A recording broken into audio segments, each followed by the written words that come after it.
الله لا لا لا لا لا لا لا. احمد سيد زيزو بيشرب شيشه؟ شيشه يا منى؟ احمد سيد زيزو من ساعه ما راح النادي الاهلي وهو خلاص باظ. لا يا راجل، والله العظيم انا كاهلاوي صدقت. تصدق؟ انا صدقت. بص على الصوره اللي قدامك دي. ايوه الصوره اللي قدامك دي من امتى؟ بص على التاريخ بتاع الصوره.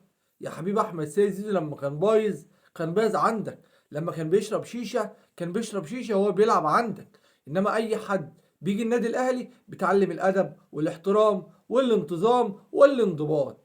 احب اقول لك على حاجه.